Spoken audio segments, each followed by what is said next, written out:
CEAP, Centro Espírita Altivo Panfiro. Uma casa de amor. Boa noite a todos. Nós vamos estudar o livro Nas Voragens do Pecado, da nossa querida irmã Ivone do Amaral.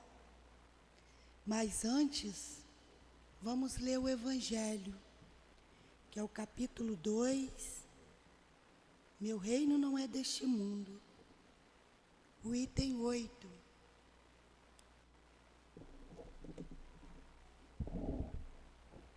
Uma realeza terrestre.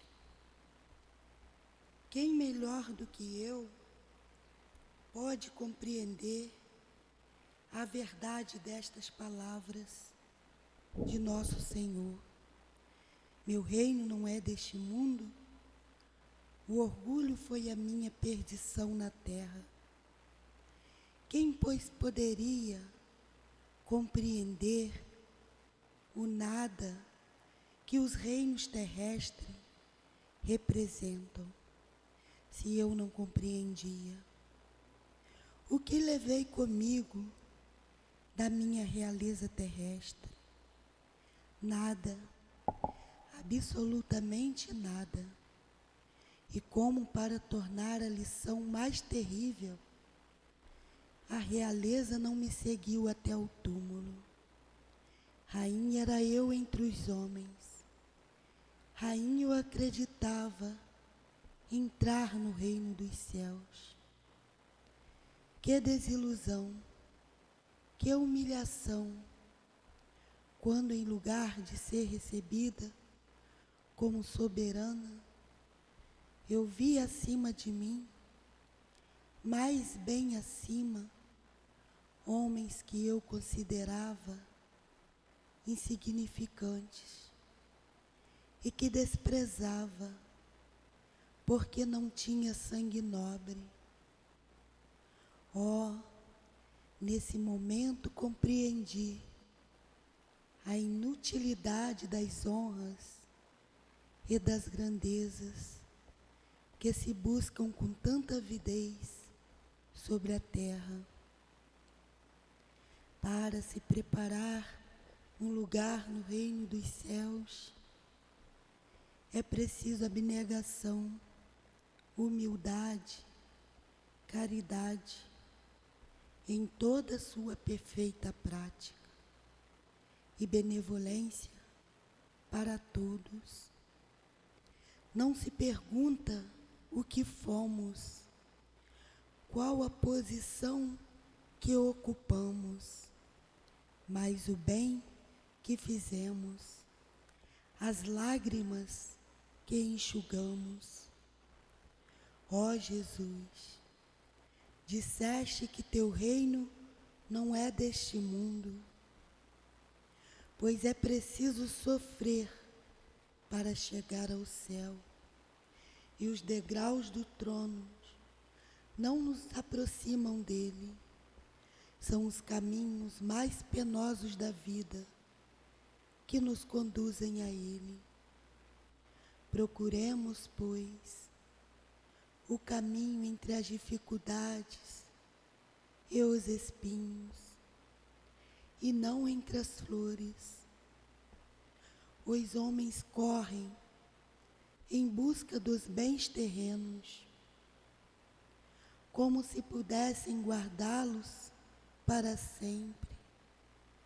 Mas aqui não há mais ilusão, e eles logo se percebem de que se apoderaram apenas de uma sombra e negligenciaram os únicos bens sólidos e duráveis, os únicos que lhes seriam proveitosos na morada celeste, os únicos que poderiam dar entrada a essa morada. Tenham piedade daqueles que não ganharam o reino dos céus. E ajudem-nos com suas preces, porque a prece aproxima o homem do Altíssimo. É o traço de união entre o céu e a terra. Não esqueçam, uma rainha de França, 1863. Pedimos a Jesus, pedimos a Deus acima de tudo, entendimento das palavras que aqui for lida. Pedimos a essa irmã, a essa rainha, que nos dê paz, que nos transmita amor, paz, entendimento. Pedimos aos espíritos guia desse estudo, a Dona Ivone, ao seu Roberto, ao Charles, pedimos entendimento, pois nada sabemos. Pedimos pelos ouvintes, pelos encarnados, pelos desencarnados, pedimos por todos. Pedimos em nome do amor, em nome de Jesus, mas acima de tudo em nome de Deus, que iniciaremos o estudo. Que assim seja.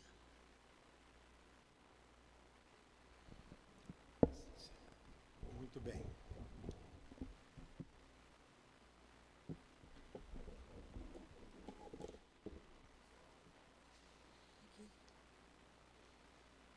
Então, boa tarde, boa noite aos nossos ouvintes.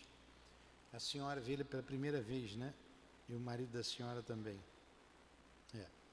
Nesse horário, a gente estuda aqui as obras da Dona Ivone. E estamos no livro Nas Voragens do Pecado. A senhora conhece essa obra? Não. Conhece as obras da Dona Ivone? Não. A gente já está no final da obra. A gente já está no final do livro. E é a história, é uma história que aconteceu lá no século... Está no meio do livro. Começa lá, que aconteceu lá no século XVI, conhecido como a Noite de São Bartolomeu. É um fato histórico do massacre dos protestantes pelos católicos, pela Igreja Católica, juntando-se com a rainha, a corte, a Catarina de Médici, na época. Então esse massacre, a história conta até hoje, porém aqui a gente estuda o massacre de uma família, a família de La Chapelle. E um membro desta família, uma menina, a caçula, foi a única que permaneceu viva, pois ela não estava em casa no dia do massacre. Ela quis se vingar, resolveu se vingar daquele que foi o assassino dos seus pais e dos seus irmãos. Ela tinha 5 irmãos. Se juntou com a noiva do irmão mais velho, que ela tinha esse irmão como um verdadeiro pai, que era um pastor protestante, e ele a preparou para casar com um príncipe na Alemanha. Então ela tinha toda uma educação preparada para ser uma princesa. Ela era muito bonita, porém se juntando com uma noiva que já estava doente, acaba morrendo, e elas juntas tramam um plano contra Luís de Narbonne, conhecido como o Capitão da Fé, aquele que matou a sua família. A história diz que o rio Reno, o Reno ficou vermelho de tanto sangue. Foi um massacre.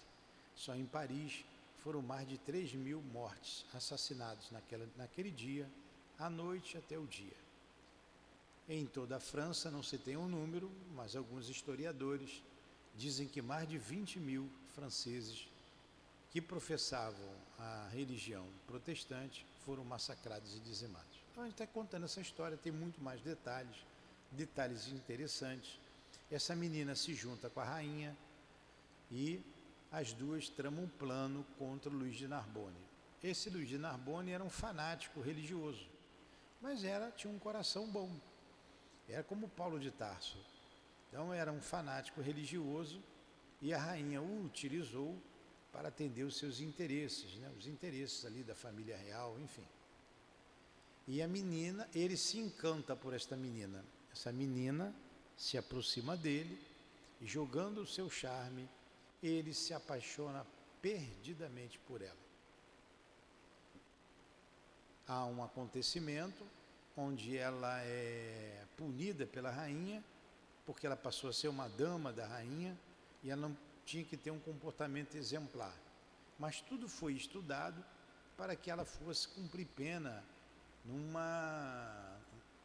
num convento de 10 dias, preso lá, reclusa, para se arrepender dos seus pecados. Mas antes que esses dias terminassem, teve uma procissão e o Luís de Narbonne, a vendo ali, a retira dali e leva para sua casa, e mesmo indo contra a rainha, e diz para ela que vai casar com ela.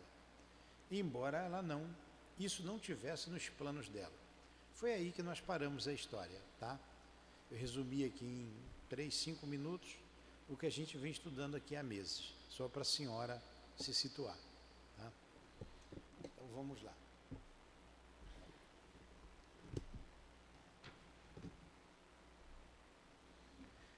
Nós estamos no capítulo intitulado Núpcias.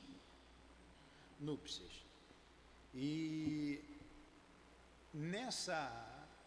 vamos dizer, essa captura da menina pelo Luís de Narbonne aconteceu no dia de finados, onde a igreja comemorava o Dia dos Mortos, numa procissão. E ela é vista ali e levada por ele. Nós paramos aqui algumas páginas adiante, ó. Regressando, encontrou aí? Uhum. Regressando, enquanto se dirigia ao Louvre, a fim de se entender com a rainha sobre as atitudes tomadas, o capitão da fé confabulava consigo mesmo. É uma pobre órfã, abandonada, de quem serei devotado defensor nesta corte corrompida. Casando-me, deixarei a França. Procurarei na Itália ou na Espanha um refúgio seguro para a minha felicidade. Eu temo Catarina, por mim mesmo e por minha Otília. O nome dessa menina era, na verdade, Carolina, Ruth Carolina, mas ela tomou o nome da cunhada, daquela que seria sua cunhada, Otília de Louvigny, que era muito rica e com o dinheiro, as posses de Otília e a beleza dela seriam usados contra o Narbonne. E ele vai até a rainha. Ele pediu apoio à igreja, porque ele foi criado pela igreja, por um bispo, não fala um bispo, é um monsenhor, e ele tinha muitos poderes na igreja e era um homem da guarda da rainha, só que a rainha não gostava dele.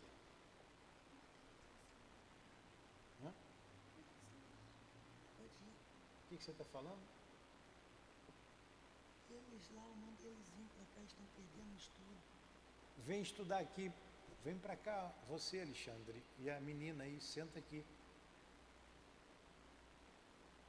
Então ele ia falando consigo mesmo, no caminho para a igreja. Em meio desta celeste ventura, que desfruto com o meu primeiro amor, oprime o meu coração o atro amargor de indefiníveis pressentimentos. Será certamente a ânsia insopitável pelo próximo enlace? Entretanto, meu Deus, jamais tive um só dia de felicidade até agora. Tudo me tem faltado. Senhor, como os afetos de uma família que não logrei encontrar neste mundo. Tende misericórdia do vosso servo, Senhor Deus. Admira-me como Arthur abandona assim a pobre irmã. Então ele ia confabulando quando ia para conversar com a rainha. Só que esse Arthur era um amigo dele, de farda, mas estava cumprindo missão na Espanha, e o plano urdido junto com a rainha e a menina fez com que ela prolongasse a sua missão na Espanha, fora da França, para dar tempo de executar a sua vingança.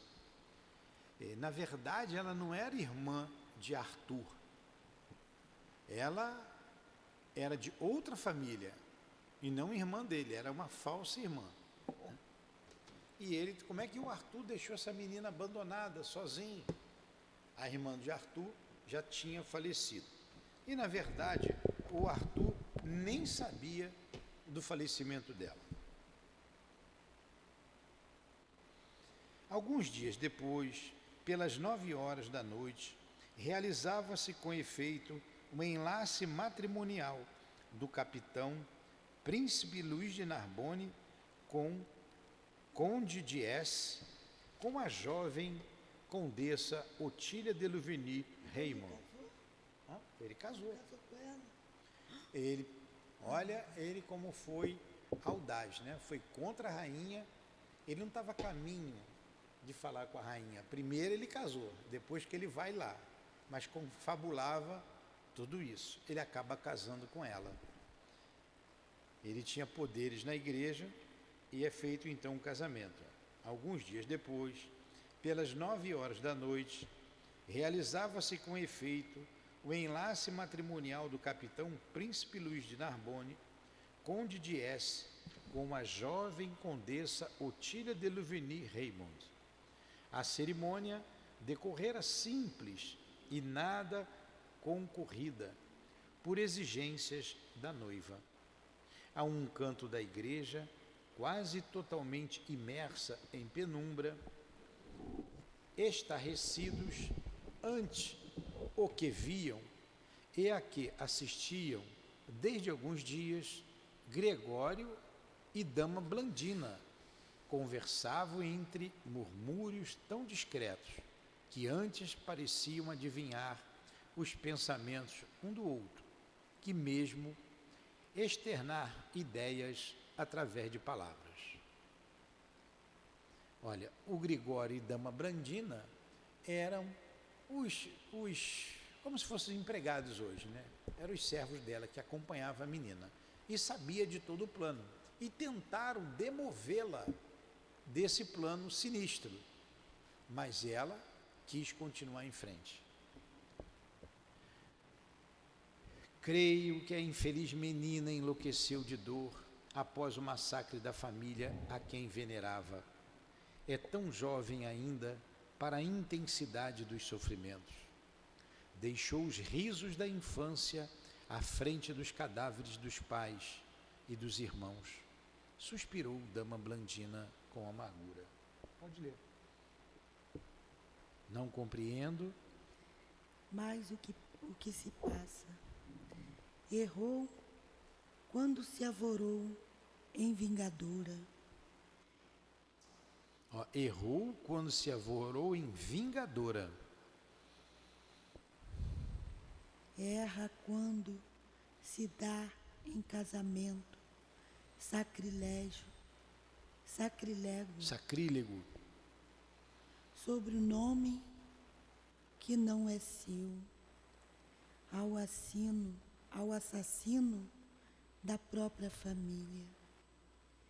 E dizer-se que eu a vi nascer e crescer, adorada por aqueles nobres corações que não mais existem, lamentou Gregório, cujos olhos se nublaram de discretas lágrimas.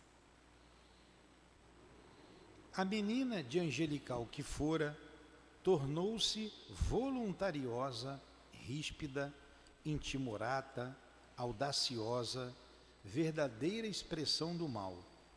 Repele conselhos e sugestões prudentes que a tentam proteger contra o abismo que para si mesma está cavando. Sim, dama Brandina, não compreendo. E por isso mesmo, como tenho responsabilidades perante a minha consciência e a memória dos meus infelizes amos, apelarei para o concurso de alguém bastante inteligente e poderoso para tudo poder compreender e resolver melhor do que eu. Refere-se ao príncipe Frederico? Irá vê-lo porventura? Sim, dama Brandina, eu já o deveria ter feito bem antes. Coimbiram-me, no entanto, 3 poderosos fatores: o respeito devido às vontades e às ordens da herdeira dos meus saudosos amos, o temor de vê-la expor-se em Paris, agitando-se na temerária aventura que estamos presenciando, completamente só e desamparada de qualquer auxílio e reconforto amigo. Eu estranho o fato de não ver o príncipe Frederico interessar-se por ela em face dos acontecimentos. Todavia, diante daquilo o que assistimos, irei a Baviera. Então, quem era o príncipe Frederico? Era o prometido dela. Era o príncipe alemão, que vivia na Alemanha, que estava sendo preparado o casamento dele com ela. Então, esse servo, esse empregado, o nome não é empregado, é servo mesmo, né? Amava muito a menina, viu crescer, cuidava dela desde a infância e estava vendo que as coisas iam dar, como a gente diz hoje, ia dar ruim, né? E as coisas iam se complicar. Aí agora que ele resolveu procurar o socorro do príncipe lá na Baviera. Então o Guilherme, Alexandre, o senhor, toda semana eu resumo esse estudo todo. Vou resumindo do resumo mais um pouquinho, mais uma vez. A gente está estudando uma história de uma família que foi massacrada na noite de São Bartolomeu. A noite de São Bartolomeu é um acontecimento histórico que aconteceu no dia 24 de agosto de 1572, portanto, no século XVI. E passado aí um pouco mais de 400 anos, essa história ainda não foi resolvida. E o que aconteceu na noite de São Bartolomeu? O massacre dos huguenotes. Huguenote era um termo pejorativo que os católicos se referiam aos protestantes, aos seguidores de Martim Lutero e de Calvin. Martinho Lutero na Alemanha e Calvin na França. Os dois reformistas, né? E que eram sacerdotes e foram contra a igreja. Huguenotes. H-U, Huguenotes. Depois vê aquela porta ali, aquele barulho. E isso é um fato conhecido, fato histórico, porém, aqui no romance é trazido o caso dessa família, dessa menina que vai vingar a sua família morta covardemente, né? As cunhadas, os irmãos, os sobrinhos, mataram então crianças, mulheres, velhos e todos que estavam reunidos em assembleia estudando o Evangelho, como faziam os pastores protestantes, assassinados com crueldade. Então essa é a história que nós estamos vendo aqui, tá? E quem é essa menina chamada Ruth Carolina e com pseudônimo de Otília de Louvigny? É a nossa irmã Ivone do Amaral Pereira. Quem é o Charles, que a Adilane, quando leu, pediu inspiração do Charles? O Charles é esse irmão dela, que ela o tinha como irmão e como pai. Ele cuidou da educação dela. O Charles era médico e pastor protestante. Ele cuidava gratuitamente daquelas pessoas em torno. Às vezes ele viajava, ficava dias fora, cuidando das famílias, das pessoas doentes que viviam sem médico, sem nada. Era um homem bondoso e que se filiou ao protestantismo. Então ele escreve a história. A própria menina, que como Ivone é o médium, e o nosso Luiz de Narbonne, depois a gente vai continuar estudando aqui, vamos ver que ele é o Roberto de Canalejas, hoje ambos no mundo espiritual. Essa história é citado também o Roberto lá no Memórias de um Suicida, que ele é um trabalhador lá da colônia Maria de Nazaré. Ele se suicida depois, devido a essa história aqui tão triste. Ela também vem depois a se suicidar. Então a gente está conhecendo uma história que traz um romance, que traz aquela marca da educação. Ele é educativo, ele é doutrinário e ele tem um cunho moral. Então todo romance mediúnico, para que seja realmente um romance mediúnico dentro dos postulados espíritas, ele deve ser doutrinário, educativo e moral. E esse tem esses três fatores. Então vamos continuar aqui a história. Então ele resolve o Gregório ir a Baviera, lá na Alemanha, buscar o príncipe. Continue, Adilane. Repugnava a Blandina e a Gregório viverem sobre o teto de um inimigo da sua fé, o qual fizera derramar o sangue generoso de tantos dos seus irmãos pelo Evangelho. Não se sentiram suficientemente fortes ou generosos para calcarem nas profundezas da alma a repulsa que sentiam pelo dever de apresentarem um respeito e uma consideração diários, quando é isso mesmo?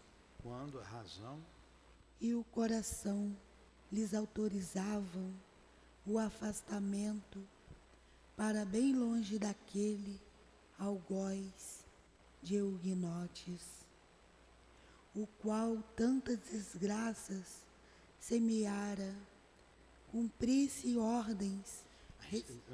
Portanto, qual tantas desgraças semeara ao ao redor redor dos próprios passos, com o fanatismo religioso, muito embora cumprisse ordens recebidas de autoridades a ele superiores.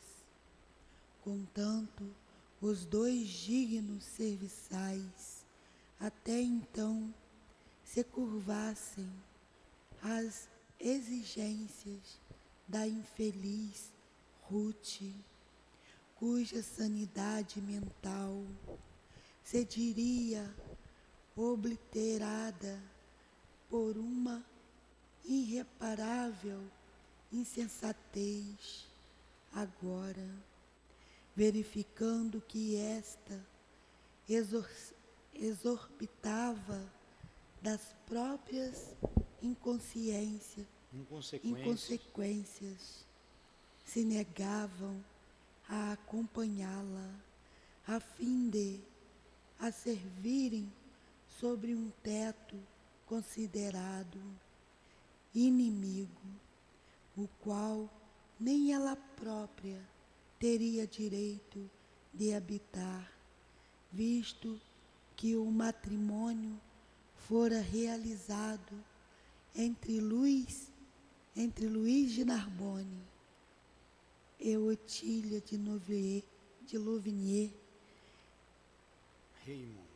Raymond, que não mais existia sobre o mundo dos vivos, e que seu verdadeiro nome era Ruth de Brittencourt de La Chapelle. Em vão, a suposta Otília expôs a ambos os planos para a perda de Narbonne. Não entendi, tem como você explicar aí? Aqui, quem está dizendo é o Gregório. O Gregório era o servo. E ele amava a menina, tanto que ele está acompanhando. Mas ele não concorda com o que ela vai fazer. Ele acha que ela perdeu o juízo, como colocou ali, ela enlouqueceu. Sim. E sabendo do plano que ela ia executar para a perda de Luís de Narbonne, quer dizer, matar Luís de Narbonne, ele vai recorrer então ao príncipe Federico. Gregório é um espírito. Não, o Gregório é o servo. Ah, tá, entendi. Ele e Blandina. Ah, tá. São os servos que acompanhavam.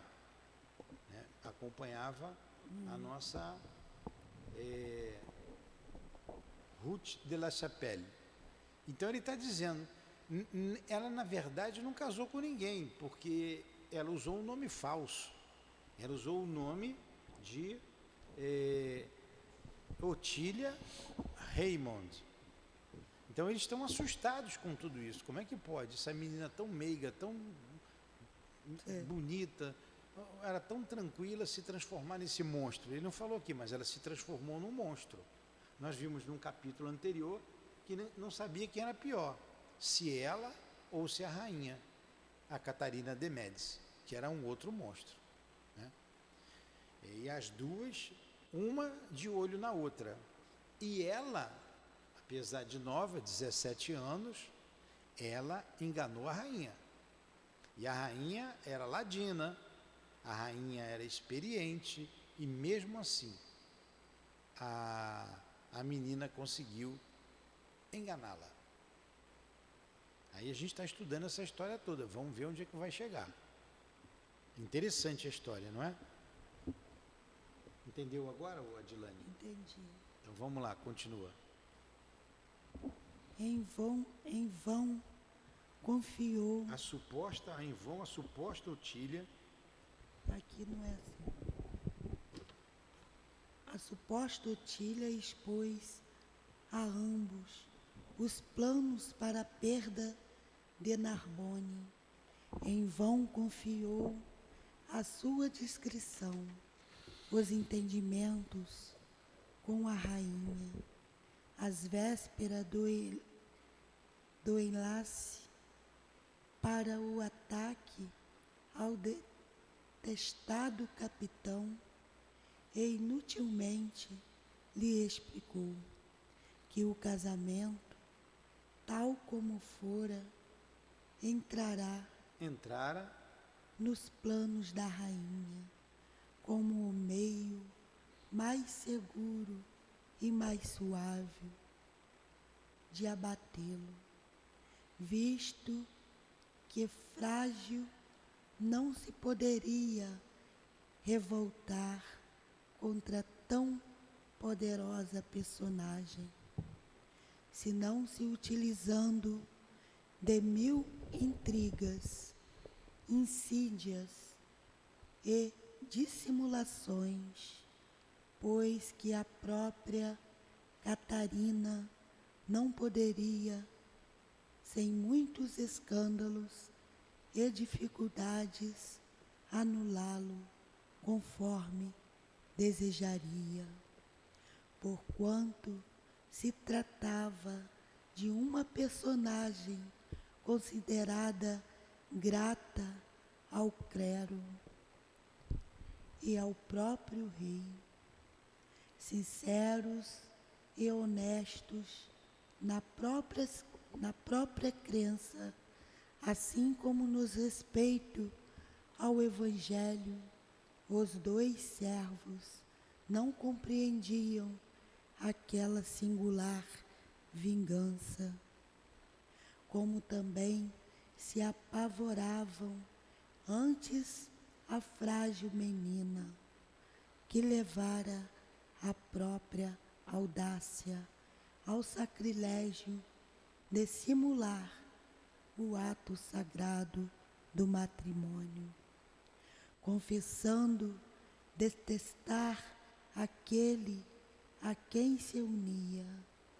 Ainda uma vez advertira Gregório, algumas horas antes da cerimônia. Fujamos, mademoiselle. Tremo ao prever os acontecimentos no dia em que fordes descoberta, porque não há dúvida de que o sereis. Uma situação como esta, anormal, insustentável, não se poderá equilibrar por muito tempo. Pensai em nós outros, se não quereis pensar em vós mesma. Sofreremos todos, como vossos cúmplices, que em verdade somos. E Blandina dizia ainda, né? Detende-vos, menina. Detende-vos, menina. Que ainda é tempo. Não tribudieis sobre as coisas santas. O matrimônio é um sacramento. E seja qual for a lei sobre o que se realize, será respeitável e digno da vossa veneração. Como podeis utilizar um sacramento para motivos de vingança? Oh, gargalhava ela, excitada por estranho nervosismo. Não compreendestes ainda, querida senhora, que não existirá nenhum consórcio, visto que é Otília de Louvigny quem se casa e não eu, e que Otília já é morta?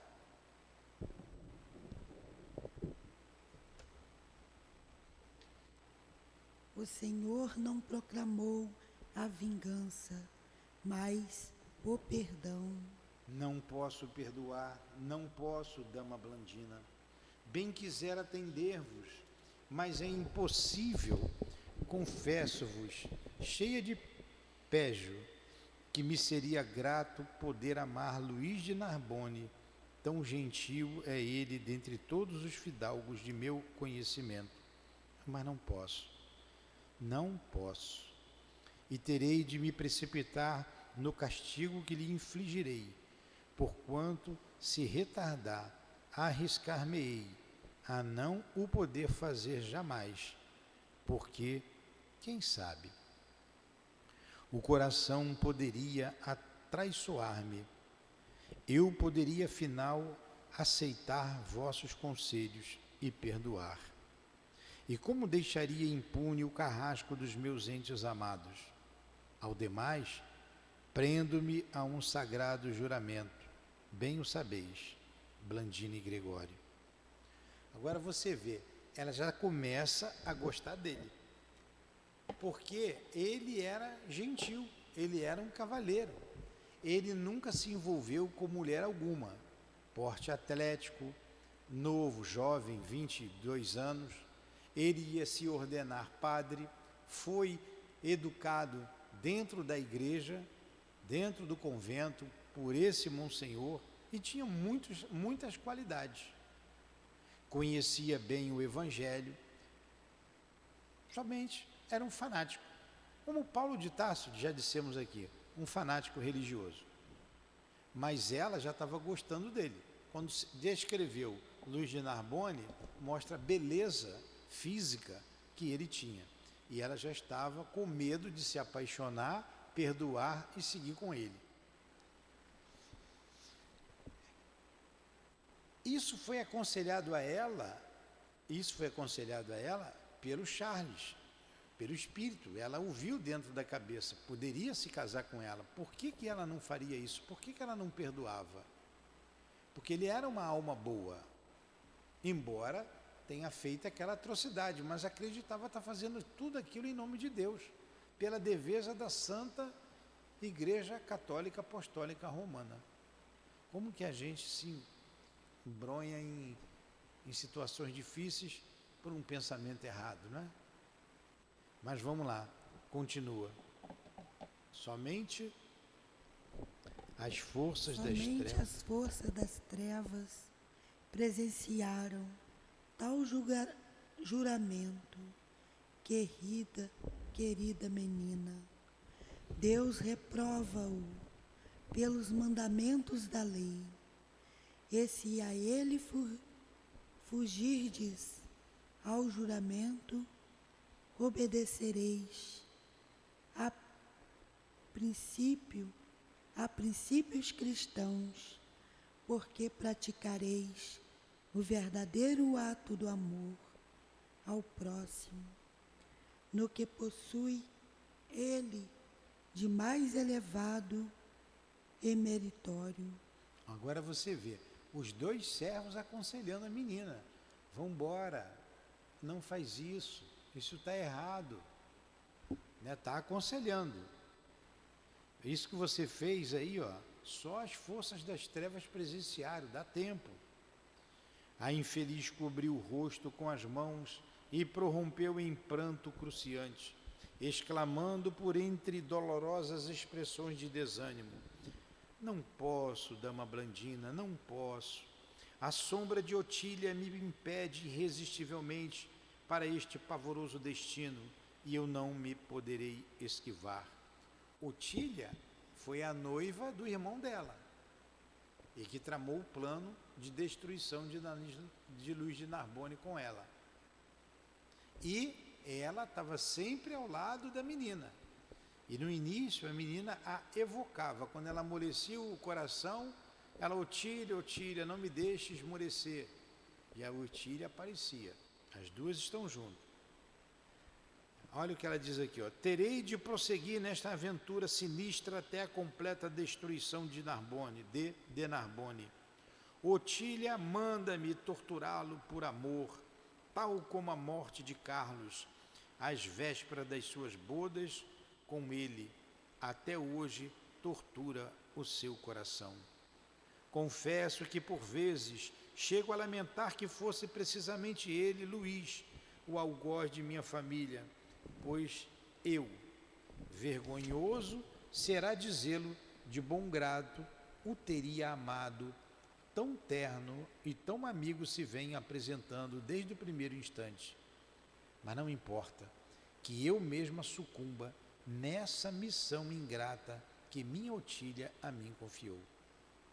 De que me valeria viver destruída de minha família? E de... concluí, pobre criança. Aí ela continua: oh não, Oh, não, não posso concluí-la. Seria vergonhoso demais. Seria demasiadamente odioso eu mesma ouvir-me proferindo o maior dos sacrilégios que um ser humano poderia cometer. Fugi-vos, vós outros, deixai-me, eu mereço a morte, mereço o suplício, o cárcere, a ignomínia, pois que pertenço às trevas. Ide para a Alemanha, ide, deixai-me entregue a este singular destino. Minha alma perdeu-se nas trevas do pecado, desde o dia em que Luís de Narbonne ordenou o massacre dos meus. Olha, ela estava balançando, né? Ela estava balançando e mandou que os servos seguissem, fossem embora, deixá-la sozinha. E novamente, ocultando o rosto entre as mãos, como sentindo o pudor afoguear-lhe as faces à frente de quem a contemplasse, recolheu-se ao seu aposento, passando horas seguidas a sós, desolada, ansiosa, submersa nos pegos dos próprios pensamentos, acionados pelas inspirações trevosas da amiga morta em seus braços. Gregório e Blandina, porém, não fugiram, fiéis ao dever de zelarem por aquela que lhes fora entregue pelo destino e pela consciência em circunstância percussientes. Continuaram, portanto, no palácio Raymond, alertados para qualquer emergência grave, que esperavam a cada momento, afetuosamente, velando aflitos e inconformados pela menina que lhes era tão cara. Ora, justamente, no dia do esponsais da sua jovem ama, pela manhã, quando ainda uma vez se verificara a conversação que acabamos de relatar, Gregório pedira licença para com ela se entender sobre os assuntos particulares e foi direto ao alvo. Mademoiselle de la Chapelle, uma vez que no momento não necessitais tão de perto de minha presença, e já que haveis por bem rejeitar meus conselhos quanto aos graves acontecimentos que a todos nos surpreendem, rogo-vos permissão para visitar o meu berço natal, na fronteira do além-Reno. Possuo ali alguns interesses que desejo regularizar, o que me não foi possível em ocasião oportuna, em vista da nossa retirada precipitada de La Chapelle. Suponho que o velho servo alemão desejava pôr-se ao abrigo dos acontecimentos melindrosos que se seguiriam ao seu casamento, os quais tudo indicava que seriam assaz importantes. A jovem dama fez compreensiva, não o retendo junto a si. Respondeu, portanto, bondosamente e tristemente: vai, meu caro Gregório, apraz-me conceder-te a liberdade que desejas. Leva, porém, Camilo e Raquel, que sem ti e sem mim ficariam desamparados em Paris. Camilo e Raquel eram os filhos dele, de Gregório. Perdão, mademoiselle, não levarei meus filhos, visto que me demorarei alguns poucos dias apenas. Estarão ambos no palácio Raymond, às vossas ordens, servindo a dama Blandina. Como quiseres, e ser feliz. Preocupada como se achava, preparando-se para uma visita à rainha com quem se entenderia pela última vez acerca da ingrata missão que se impusera, a suposta Otília de Louvigny não se animou a exigir minudências sobre a anunciada viagem, satisfazendo-se com a sucinta explicação do delicado servidor de sua casa. Na verdade, o servidor está indo pedir ajuda lá ao príncipe, na Alemanha, que seria o noivo da menina. No dia imediato dos esponsais, Gregório efetivamente se punha em marcha, montado em bom cavalo e protegido por um salvo-conduto fornecido pelo próprio de Narbonne, que coisa alguma seria capaz de negar a sua formosa prometida, a qual lhe pedira na véspera, ou seja, no próprio dia das bodas. Enquanto cavalgava pelas ruas de Paris, o servo alemão guiou o animal a pequeno trote, não desejando fazer crer aos observadores que levava pressa na singular viagem. Deixando os últimos arrebaldes, no entanto, e ganhando a estrada real em direção ao nordeste, esporeou o cavalo e entrou a galopar com tanto vigor quanto permitiam as forças do mesmo. E assim foi que alguns dias depois transpunha o Reno, em vez de se dirigir à sua aldeia natal. Internou-se pelo coração adentro da velha pátria germânica, até aos confins da Baviera, atingindo então o solar dos príncipes de G, antigos amigos dos Brittencourt de la Chapelle e irmãos de ideal religioso, como bons luteranos que eram. Ali chegando, solicitaram uma audiência do jovem príncipe Frederico, o qual o recebeu sob o choque de inominável surpresa, visto que o supusera massacrado com toda a família de La Chapelle. Prontificando-se democraticamente a conferência, que se prolongou por 3 longas horas.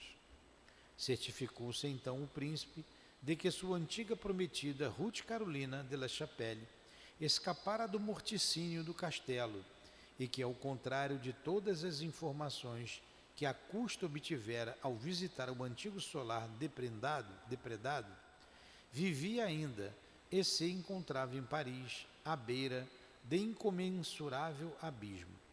Por sua vez, ficou Gregório ciente de que Frederico de G somente não partira incontinente a inteirar-se dos lamentáveis fatos, porque as notícias haviam tardado a chegar ao seu conhecimento, e que, ao partir para La Chapelle, a colher informações cautelosamente, fora informado de que Ruth falecera no castelo de Louvigny, e que Otília se retirara desgostosa para Paris, e que, do que fora aprazível solar dos Bittencourt de la Chapelle, existiam apenas as ruínas que agora contemplava, e nem um só sobrevivente. Agora você vê, o prometido, o príncipe, diz que não foi atrás, ele até se estranhou, né? Que ele não se pronunciara, porque ele recebeu notícias de que a menina estaria morta. E quando ele matou os familiares e todos os servos lá do castelo, eles destruíram tudo. Ficou um lugar deserto, destruído pelos soldados. Termina aí, Dilane.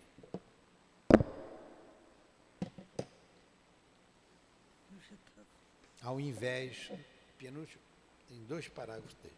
Ao findar da prolongada e patética conferência, Frederico DG, demonstrando no semblante os sinais da mais profunda preocupação, fez vir à sua presença o intendente da casa e ordenou: mande preparar uma viagem urgente e longa para amanhã ao alvorecer. Será necessário reserva de cavalos e uma carruagem resistente para ser usada somente ao regresso. Desejo viajar incógnito. Quer dizer, sem ninguém saber quem era ele. Desejo viajar incógnito. É o Luiz? O príncipe Frederico DG, ao saber do que estava acontecendo em Paris, ele ordena que se preparasse o cavalo, a carruagem, que ele vai ao encontro da menina, é isso. Mas ele quer incógnito, ninguém precisa saber que ele vai. Entendi. Sobre o nome e aparência de algum burguês comerciante. Retire os brasões de todos os apetrechos que deverão ser mais rústicos possíveis. Obtenha indumentárias femininas para uma burguesa. Então ele vai adquirir um outro nome, tira os brasões, que era comum, né, nas carruagens, que ele não quer ser conhecido, coloca indumentárias, quer dizer, roupas femininas, para trazer a menina de volta. Deixemos, porém, o príncipe amigo e seu modesto hóspede em preparativos urgentes para uma viagem que os olhos do intendente trazia. Muitos aspectos de romanesca aventura de amor. E voltemos a Paris, antes que ali apareçam ambos, reencontrando Luís de Narbonne, radiante de felicidade, ao lado daquela que supunha ser Otília de Louvigny e com a qual acabava de consorciar-se. Que história interessante, hein? Né? Vocês que ouviram aí pela primeira vez, chegaram agora, vocês acharam, gostaram da história? Interessantíssimo. Ainda bem que a gente não lembra do nosso passado, não é? Ainda bem. Então vamos encerrar esse estudo e vamos depois iniciar o estudo do Evangelho aí com vocês.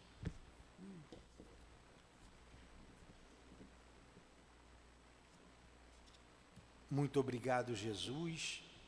Muito obrigado aos guias da nossa casa de amor, pelo sustento, pelo carinho, pela proteção, pelo amparo. Muito obrigado a Dona Ivone, ao Charles, pela história que nos fortalece, engrandece, para que não cometamos o mal, para que aprendamos a perdoar e a amar sempre. Que Deus abençoe estes personagens. Esperamos que todos tenham vencido essa triste história. Que Deus os ilumine, que Deus os ajude, porque, como está escrito, Deus não quer a morte do ímpio, mas antes que ele se salve. Essa, Senhor, deve ser bem também a nossa história. Quando vemos o passado das crueldades que as guerras fizeram em nosso planeta, na velha Europa e por todo o velho mundo e por todo o planeta. Que Deus ajude a todos nós a vencer as dificuldades que ainda arrastamos conosco. Em nome, então, desses espíritos amigos, em nome do altivo e da direção espiritual da nossa casa de amor, em nome do amor, do nosso amor, Lourdinha, do teu amor, Jesus, e do amor de Deus, nosso Pai, acima de tudo, encerramos os estudos da noite de hoje em torno do livro Nas Voragens do Pecado. Que assim seja.